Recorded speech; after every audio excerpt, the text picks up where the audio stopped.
जय श्री गणेश। भक्तों, आज मैं आपको सुनाने जा रही हूँ भगवान गणेश जी की कथा। कहा गया है, गणेश बंधन के बिना कोई कार्य सिद्ध नहीं होता। ठीक वैसे ही इस कथा को सुने बिना कोई व्रत पूर्ण नहीं होता। चाहे आज का पावन श्रावण सोमवार का व्रत हो या संकट हरण करने वाली संकष्टी चतुर्थी का व्रत। अगर इस दिन हम श्रद्धा से गणपति बप्पा की यह दिव्य कथा सुन ले तो न केवल हमारा व्रत पूर्ण होता है बल्कि उसका फल कई गुना बढ़ जाता है। यह कथा हमारे व्रत को सिद्धि प्रदान करती है, पुण्य को संचित करती है और जीवन के हर विघ्न को हरती है।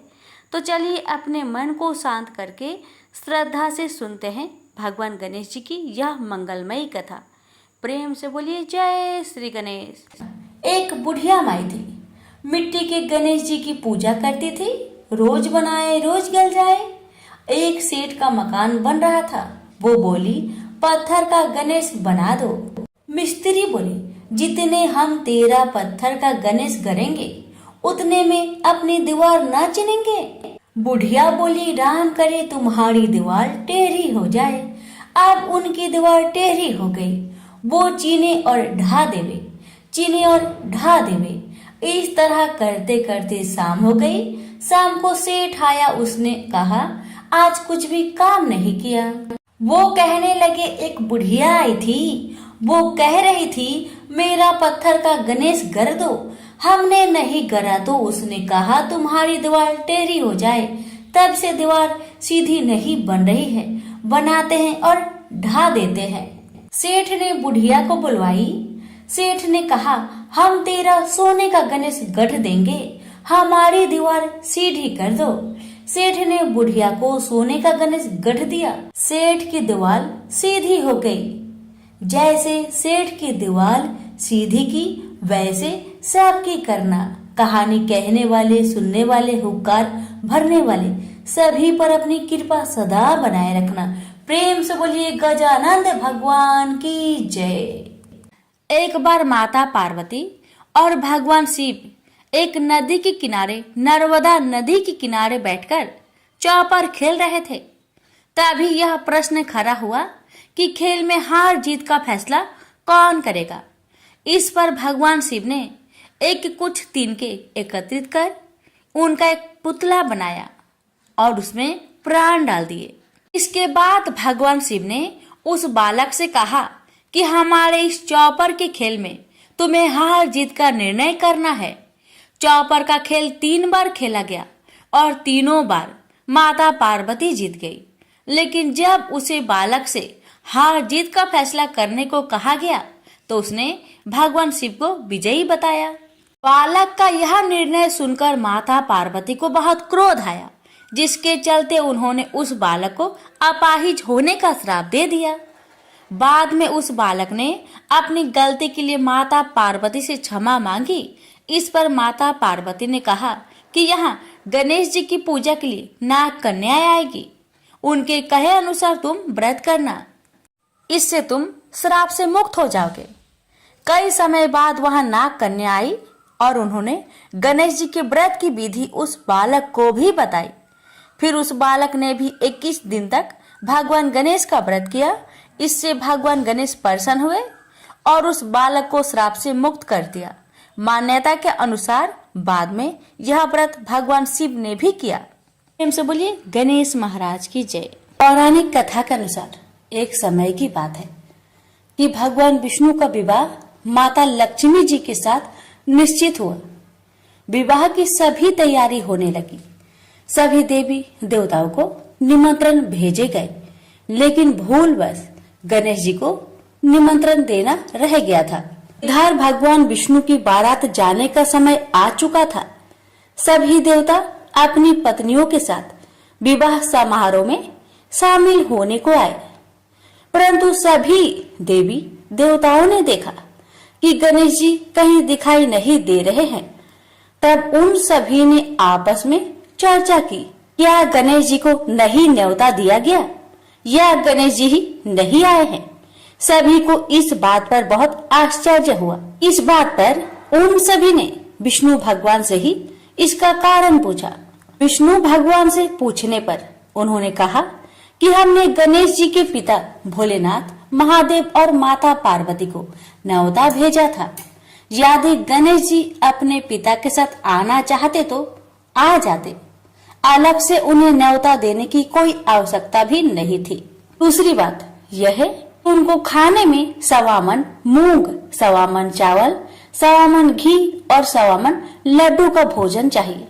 यदि गणेश जी नहीं आएंगे तो कोई बात नहीं, दूसरे के घर जाकर इतना सारा खाना पीना अच्छा भी नहीं लगता।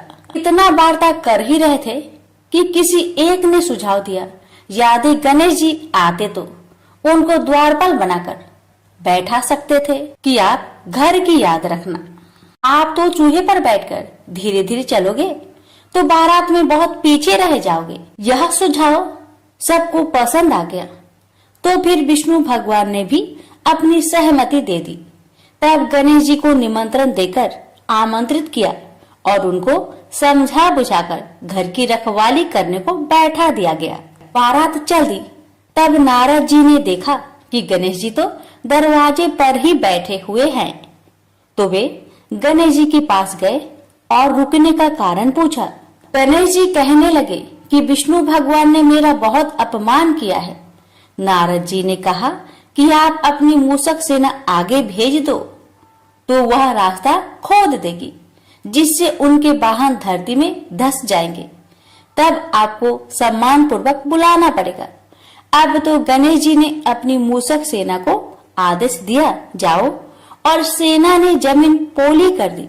जब बारात वहां से निकली तो रथों के पहिए धरती में धंसने लगी। आग कोशिश की परंतु पहिए नहीं निकले। सभी ने अपने अपने उपाय किए परंतु पहिए तो नहीं निकले, बल्कि जगह जगह से टूटने लगे। किसी को समझ में नहीं आ रहा था कि अब क्या किया जाए। तब तो नारद जी ने आकर कहा, आप लोगों ने गणेश जी का अपमान किया, जिस कारण यह विघ्न आ रहे हैं। यदि उन्हें मनाकर लाया जाए तो आपका कार्य सिद्ध हो सकता है और यह संकट टल सकता है। शंकर भगवान ने अपने दूत नंदी को भेजा और वे गणेश जी को लेकर आए। गणेश जी का आदर सम्मान के साथ पूजन किया गया। फिर रथ के पहिए निकलने लगे और यह संकट टल गया। अब रथ के पहिए निकल तो गए परंतु वे टूट फूट गए थे, तो उन्हें सुधारे कौन। पास के खेत में एक खाती काम कर रहा था। उसे बुलाया गया। खाती अपना कार्य करने से पहले श्री गणेशाय नमः कहकर गणेश जी की वंदना मन ही मन करने लगा। देखते ही देखते खाती ने सभी पहियों को ठीक कर दिया। तब खाती कहने लगा कि हे देवताओं, आपने सर्वप्रथम गणेश जी को नहीं मनाया होगा और न ही उनकी पूजन की होगी, इसलिए तो आपके साथ यह संकट आया है। मैं तो मूर्ख अज्ञानी हूँ, फिर भी पहले गणेश जी को पूजते हैं, उनका ध्यान करते हैं। आप लोग तो देवगण हैं, फिर भी आप गणेश जी को कैसे भूल गए। अब आप लोग भगवान श्री गणेश जी की जय बोलकर जाए तो आपके सब काम बन जाएंगे और कोई संकट भी नहीं आएगा। ऐसा कहते हुए बारात वहां से चल दी और विष्णु भगवान का लक्ष्मी जी के साथ विवाह संपन्न करा के सभी सकुशल घर लौट आए। हे गणेश जी महाराज, आपने विष्णु को जैसा कारज सरियो ऐसा कारज सबको सिद्ध करिजो। बोलिए गजानन भगवान की जय। बात उस समय की है जब परशुराम ने अपनी प्रतिज्ञा के अनुसार पृथ्वी को क्षत्रियों से रहित कर दिया था। तब वे अपने गुरु भूतनाथ के चरणों में प्रणाम करने और गुरु पत्नी अम्बा तथा उनके नारायण तुल्य दोनों गुरुपुत्र कार्तिकेय और गणनायक को देखने की लालसा से कैलाश पहुँचे।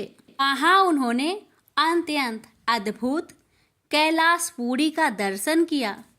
अपने गुरु की उस दिव्य पुरी के दर्शन कर उनका नंदन आनंद विभोर हो गए। फिर उन्होंने शिव का 15 योजन ऊंचा और 4 योजन विस्तृत अत्यंत सुंदर आश्रम देखा। परशुराम वहाँ सबसे मिले और उन्होंने सबसे बात की। इसके बाद वे नंदीकेश्वर से आज्ञा प्राप्त कर प्रसन्नता पूर्वक आश्रम के भीतर प्रविष्ट हुए। कुछ ही आगे जाने पर महातपस्वी परशुराम ने बहुमूल्य रत्नों से निर्मित सैकड़ों मंदिर देखे। उन्होंने वहाँ का भीतरी द्वार देखा जो नाना प्रकार की चित्रकारी से चित्रित तथा हीरे मोतियों की गुथी हुई मालाओं से अत्यंत शोभ्यमान था। परशुराम ने द्वार के बाएं भाग में अपने गुरुपुत्र कार्तिकेय को देखा और दाहिने ओर पार्वती नंदन गणेश तथा शिव पार्वती का अवलोकन किया। वे वहाँ रत्नाभरण भूषित बहुमूल्य रत्नों से बने सिंहासनों पर आसीन थे। परशुराम सबसे मिलते और प्रेम पूर्वक बात करते हुए प्रसन्नचित चित्त से आगे बढ़े ही थे कि गणेश ने उन्हें देखकर कहा, शूलपाणी इस समय शयन कर रहे हैं। मैं उन परम प्रभु की आज्ञा प्राप्त कर तत्काल तुम्हें साथ ले चलूंगा। बस इतनी देर रुक जाओ। परशुराम ने गणेश के सम्मुख खड़े खड़े उत्तर दिया, बंधुवर, मैं अपने गुरु शिव व माता पार्वती के दर्शन करना चाहता हूँ। मैं उनके चरणों में प्रणाम कर अभी लौट जाऊंगा। गणेश ने उन्हें अनेक प्रकार से समझाते हुए कहा, इस समय भूतेश्वर शिव एवं माता पार्वती अंतःपुर में है, अतएव अभी आपको वहाँ नहीं जाना चाहिए।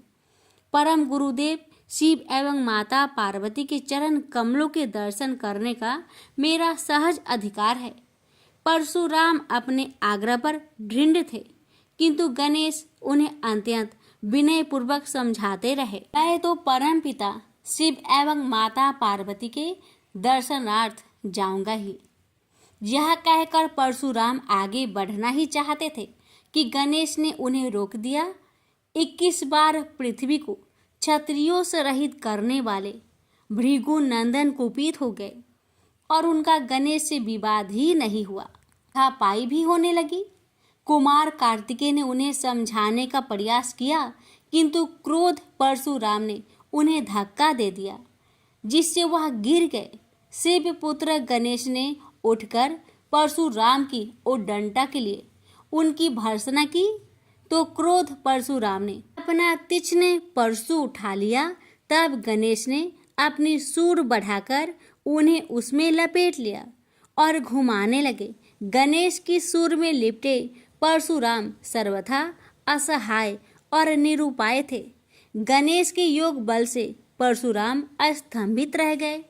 गणेश ने परशुराम को सप्तद्वीप, सप्त पर्वत, सप्त सागर, भूलोक, स्वर्गलोक, जनलोक, ध्रुवलोक, गौरीलोक और शंभुलोक में घुमाते हुए समुद्र में फेंक दिया। परशुराम समुद्र में तैरने लगे तो निरामयी गणनाथ ने उन्हें पुनः अपनी सूंड में उठा लिया और घुमाते हुए बैकुंठ धाम दिखाकर गोलोक धाम का दर्शन करा दिया।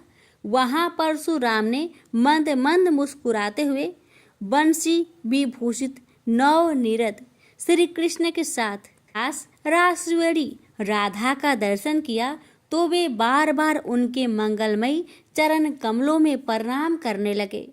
कुछ देर बाद परशुराम सचेत होकर पृथ्वी पर गिर पड़े। समय उनका प्रतिवादी मुख स्तंभ गणेश जी द्वारा किया हुआ स्तंभन भी दूर हो गया।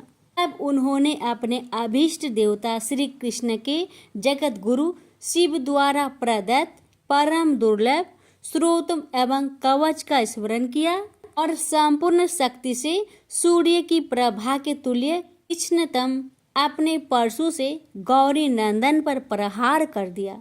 गणेश ने अपने परम पूज्य पिता के अमोघ अस्त्र का सम्मान करने के लिए उसे अपने बाएं दांत से पकड़ लिया।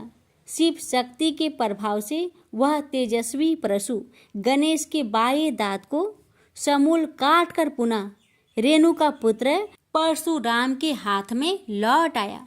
गणेश का दांत टूटते ही भयानक गर्जना हुई और रक्त का फवारा फूट पड़ा। मुंह से निकलकर रक्त से सना दांत भूतल पर गिर पड़ा। उस समय धरित्री कांप उठी। यह दृश्य कार्तिकेय, क्षेत्रपाल आदि पार्षद तथा शून्य में देवगण अत्यंत भयभीत होकर हाय हाय करने लगे। कैलाशवासी डर से मूर्छित हो गए।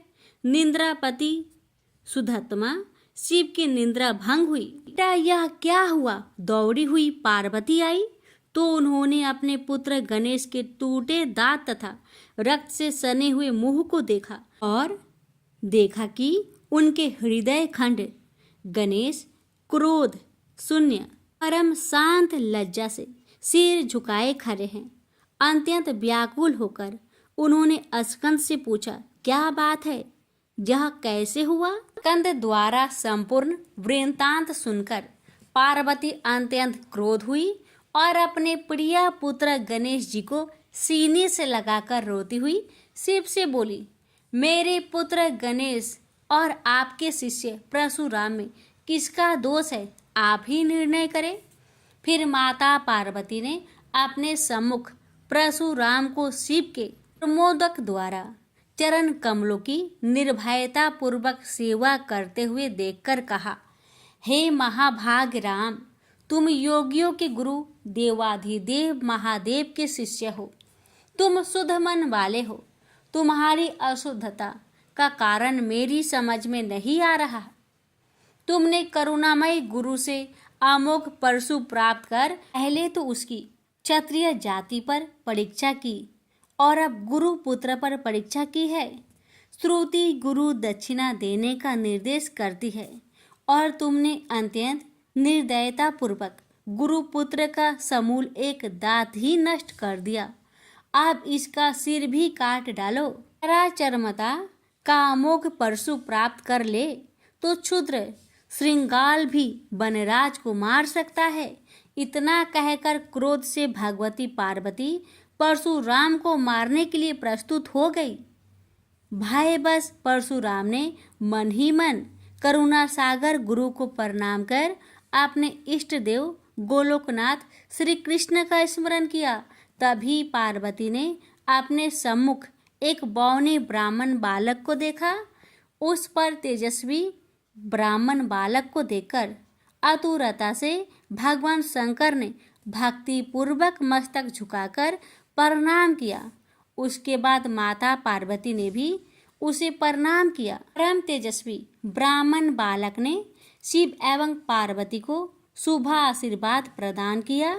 यह दृश्य देखकर कैलाशवासी बालक बालिकाएं भयभीत एवं चकित हो गए। फिर भगवान शंकर ने उनका पूजन किया। वे वामन भगवान रत्न सिंहासन पर विराजमान थे। उनका उत्कृष्ट तेज सर्वत्र फैल रहा था।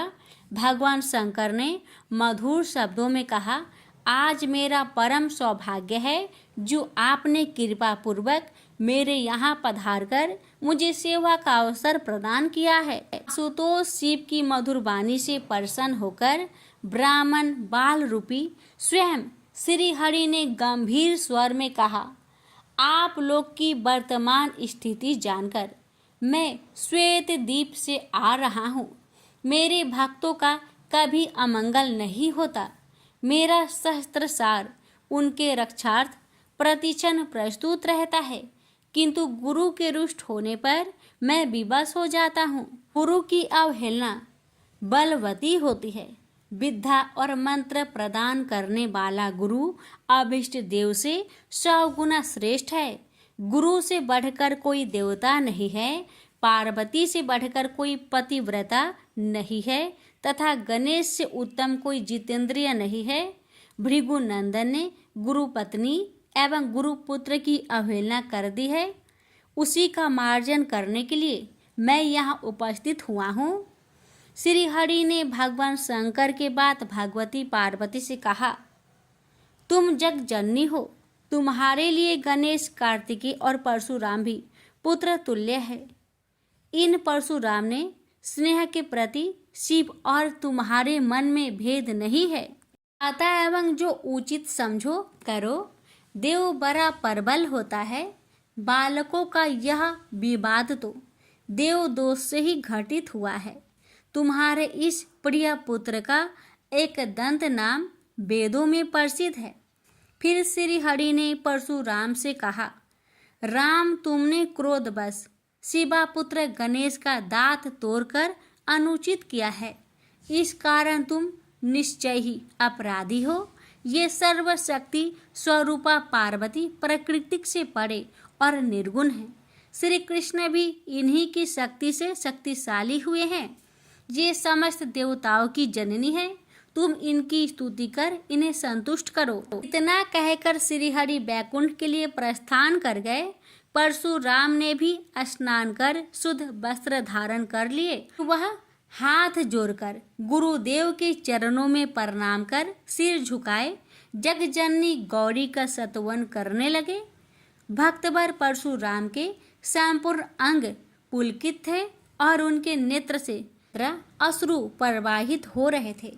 इस प्रकार करुण प्रार्थना करते हुए अंत में परशुराम ने कहा, जगजननी, रक्षा करो, मेरे अपराध को क्षमा कर दो। भला कहीं बच्चे के अपराध करने से माता कुपित होती है। यह कहकर परशुराम ने माता पार्वती के चरणों में प्रणाम कर अत्यंत दुखी होकर रोने लगे। परशुराम की करुण प्रार्थना से करुणामयी पार्वती का हृदय द्रवित हो गया। उन्होंने प्रीति पूर्वक परशुराम को अभय दान देते हुए कहा, बेटा, अब शांत हो जाओ। आशुतोष के अनुग्रह से तुम्हारी सर्वत्र विजय हो। सर्वतरात्मा श्री हरि तुम पर सदा प्रसन्न रहे। गुरुदेव शिव में तुम्हारी भक्ति सुदृढ़ रहे। तुम अमर हो जाओ। इसी प्रकार दयामयी पार्वती ने परशुराम को आशीर्वाद दिया और वे अपने अंतपुर में चली गई। उस समय वहां श्री भगवान के मंगल नाम का उच्च घोष होने लगा। फिर परशुराम ने एकदंत गणेश का स्तवन किया और गंधे, पुष्प, धूप, दीप एवं तुलसी रहित नैवेद्य आदि से लंबोदर की प्रीति पूर्वक पूजा की।